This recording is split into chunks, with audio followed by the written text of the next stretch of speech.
সাবকন্টিনেন্টের টিমের জন্য আসলে কতটুকু ডিফিকাল্ট ওই কন্ডিশনে গিয়ে ক্রিকেট খেলা? এটা কোয়েশ্চেনটা খুব হয়তোবা সিলি কোয়েশ্চেন হয়ে যাচ্ছে বা খুব কমন কোয়েশ্চেন হচ্ছে, কিন্তু আপনি যেহেতু ওই কন্ডিশনগুলোতে খেলেছেন, আমি একটু জিজ্ঞেস করতে চাই যে আসলে হয়টা কি ওইখানে গেলে? বিশেষ করে বাংলাদেশ এই যে ব্রাঞ্চ অফ বয়েজ খেলছে, তারা কোনোদিনও অস্ট্রেলিয়ান কন্ডিশনে ওইভাবে খেলে নাই ক্রিকেট, এটা একটা ফ্যাক্ট। আপনারা যখন গিয়েছিলেন আপনারা কোনোদিন খেলেন না অস্ট্রেলিয়ান কন্ডিশনে ক্রিকেট। সো ওই সব জায়গায় আসলে প্রবলেমটা কি হয় অ্যাজ আ ব্যাটার আপনি যখন ব্যাটিং করতে নামছেন? এটা কি সব কিছুর একটা কম্বিনেশন, যে ওয়েদার, পিচ কন্ডিশন, মনস্তাত্ত্বিক? না, ডেফিনেটলি স্কিটি আছে, এই উইকেটটা ধরেন একটু এক্সট্রা বাউন্স আছে, আপনি কামিংস যে আউটটা হলো আর কি, জি। ধরেন শরীর ফুলে ওইটা এক্সট্রা একটা বাউন্স নিয়েছে। আমাদের ব্যাটারদের কিন্তু এক্সট্রা বাউন্স দিইনি, বাট আমরা সুইংয়ে পরাস্ত হয়েছি, আমার কাছে যেটা মনে হয়েছে। কাউকে দেখলাম না যে না বডি লাইনে বোলিং করছে কিংবা ডিফেন্স করতে গিয়ে হয়তো বা স্লিপসে দিয়েছে, সব কিন্তু সামনের বলে আউট হয়েছে। সো এই ধরনের উইকেটে একটু ফাস্ট উইকেট তো থাকে ডেফিনেটলি, সাথে যদি সুইং থাকে তাহলে আমাদের জন্য একটু ডিফিকাল্ট হয়। সাবকন্টিনেন্টের যে প্লেয়ারগুলো আছি, লাইক টপ ক্লাস ক্রিকেটারও এখানে গিয়ে কিন্তু স্ট্রাগল করে, ইন্ডিয়ার মতো টিমও কিন্তু এখানে গিয়ে স্ট্রাগল করে, এমন যে না শুধু আমরা বাংলাদেশে করছি। বাট কম্পেয়ার টু আপনি যদি আমরা ফার্স্ট টেস্ট এবং এই সেকেন্ড টেস্টের ভিতরে আমার কাছে যেটা মনে হয়েছে যে টেকনিক ওয়াইজ ফার্স্ট টেস্টে ওদের থেকে বেশি স্ট্রং ছিলাম অ্যাজ এ ব্যাটসম্যানগুলা, বাট সেকেন্ড টেস্টে ল্যাকিংসটা রয়েছে ব্যাটারদের টেকনিক, যে এটা যদি outside the off stump pitch up হয় ব্যাটসম্যান যদি মনে করে তাহলে এটা লিভ করাই উচিত, আমার কাছে যেটা মনে হয়। লেটস সি যে দেখা যাক যে আপনার সেকেন্ড ইনিংসে কেমন আমরা স্টার্ট করি। অ্যাট ফার্স্ট তাদেরকে তো অল আউট করতে হবে, যদি বেশি রানটা যদি এবার বেশি হয়ে যায় তাহলে আমাদের জন্য ডিফিকাল্ট হবে। নো ডাউট হয়তো 2-2.5 দিনে খেলা শেষ হতে পারে, যে ধরনের উইকেট আমরা দেখলাম। আবার যদি আমরা স্ট্রংলি বাউন্স ব্যাক করতে পারি, ব্যাটাররা যদি ভালো একটা রান করতে পারে, তাহলে অস্ট্রেলিয়া টিমের জন্য কিন্তু ডিফিকাল্ট হবে এই রানটা আর কি চেস করা। সো ডেফিনেটলি আমাদের একটা চ্যালেঞ্জ দিতেই হবে এই ধরনের উইকেটে, ধরেন উপরে টপ অর্ডার ব্যাটসম্যানদেরকে।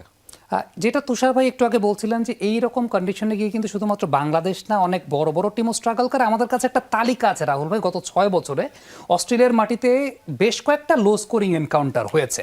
আমরা একটু তালিকাটা দেখি। ইন্ডিয়া 36 রান অল আউট হয়েছে, ইংল্যান্ড 68 রান অল আউট হয়েছে, West Indies 77 run all out হয়েছে এই কন্ডিশনে গিয়ে। আবার আরেকটা বিষয় বলি, ওয়েস্ট ইন্ডিজের মাটিতে গিয়ে ওয়েস্ট ইন্ডিজকে অস্ট্রেলিয়া 27 রান অল আউট করেছিল। সো একদিক থেকে রাহুল ভাই কন্ডিশন, আরেক দিক থেকে ডেফিনেটলি অস্ট্রেলিয়ান বোলারদের কোয়ালিটি তো একটা অনেক বড় ম্যাটার করে। এটা তো অবশ্যই, মানে অস্ট্রেলিয়া তো ফাস্ট বোলারদের দেশ আমি বলবো। আপনার শেন ওয়ার্ন শুধুমাত্র তাদের মধ্যে হয়তো একটা আমি বলবো যে one of the best extraordinary বের হয়ে এসছে। কিন্তু আপনি দেখেন এটার পিছনে কিন্তু কিছু ব্যাকগ্রাউন্ড আমাদের চিন্তা করতে হবে। আমরা ঘরোয়া ক্রিকেটে আমরা এই যে দেখেন আমাদের টেস্ট ক্রিকেটটা যে সাফল্য পাচ্ছি, যদিও ডেফিনেটলি এটা প্লেয়ারদেরই ক্রেডিট, প্লাস আমাদের ম্যানেজমেন্টের কিছু ক্রেডিট আছে, সেটা তো ডেফিনেটলি। বাট আমাদের ঘরোয়া ক্রিকেটে কিন্তু এই 8টা বা 9টা মাত্র 4 ডে ম্যাচ খেলে কিন্তু আমাদের এই পারফরমেন্স। তো এইটাই যদি আমরা একটু ডাবল করতাম, যদি আমরা 16টা ম্যাচ করতে পারতাম বা যদি আমরা 20টা ম্যাচ করতে পারতাম, যদি আমাদের ঘরোয়া ক্রিকেটে যদি এই 4 ডে ম্যাচের ট্রেন্ডটা এবং যে ধরনের উইকেট এখন আমাদের বানাচ্ছে, যে এখন যে নতুন কিউরেটর টনি হেমিংস, এদের এই উইকেটে যদি আমরা আশ্বস্ত করতে পারতাম এবং আমরা যদি এই প্র্যাকটিসটা করতে পারতাম, যে কারণ আমাদের ক্রিকেটারদের মধ্যে কিন্তু একটা হিডেন ট্যালেন্ট আছে, না হলে এত কম 4 ডে ম্যাচ খেলে আপনি এত বড় টিমের সাথে আপনি এইভাবে ফাইট দিবেন তা কিন্তু না। দেখেন নাম্বার 4 পজিশনে আছে কিন্তু, ওয়ারেস কিন্তু আমরা কিন্তু আউট অফ নোওয়্যার ছিলাম।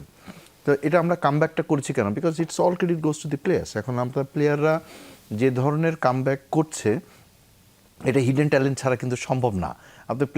আপনি ফাস্ট বোলারদের দেখেন, এর আগেও কিন্তু অনেক কোচরা এসছে, অনেক ফাস্ট বোলারদের নিয়েও কাজ করেছে, বাট আউটপুটটা কিন্তু নিতে পারে নাই। বাট এখন যেরকম ফাস্ট বোলাররা কিন্তু ভালো আউটপুট দিচ্ছে আমাদের এখানে, যাতে করে আমাদের ব্যাটসম্যানরা স্বাচ্ছন্দ্যভাবে স্কোর বোর্ডে রান তুলতে পারছে, চ্যালেঞ্জটা নিতে পারছে, বিকজ তারা চিন্তা করছে যেন we have a 4-5 good fast bowlers.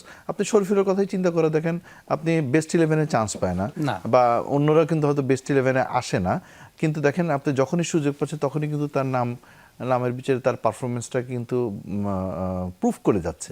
Why? Because he has that type of capability, এবং সে জানে যে আসলে একটা টিমে 11 জনের মধ্যে তো আপনি 3-4টা ফাস্ট বলার ছাড়া তো আপনি খেলাতে পারবেন না। তো আপনি যেটা দেখলেন, এবং তুষার যেটা বলল যে এটা আসলেই এনভায়রনমেন্ট একটা ব্যাপার থাকে। অস্ট্রেলিয়াও আমাদের দেশে এসছে, আমাদের এখানে খেলে গেছে, তারাও কিন্তু আমাদের স্পিনারদের কিন্তু হিমশিম খেয়েছে। হিমশিম খেয়েছে। সো এটা নির্ভর করে এবং এই ট্রেডিশনটা থাকবেই এবং এই অ্যাডভান্টেজটুকু তারা নেবেই। পার্থক্য শুধু তারাই থাকবে যেহেতু টেস্ট ক্রিকেট, টেস্টে যারা মনে করেন যে তারা এখানে মাইন্ড একটা বিরাট একটা ফ্যাক্টর, এখানে কনসেন্ট্রেশন একটা বিরাট ফ্যাক্টর, ঘরোয়া ক্রিকেটের অ্যাডভান্টেজটুকু বা প্র্যাকটিসটুকু কতটুকু আপনি এক্সিকিউশন করতে পারছেন, যাতে করে ওই প্র্যাকটিসটুকু যদি আপনি এখানে করতে পারেন তাহলে আপনি বাইরে যে আপনি এই ধরনের আপনার প্রবলেমসগুলি বা এই ধরনের এনভায়রনমেন্টগুলি বা অ্যাডজাস্টমেন্টগুলি আপনি তখন করতে পারবেন।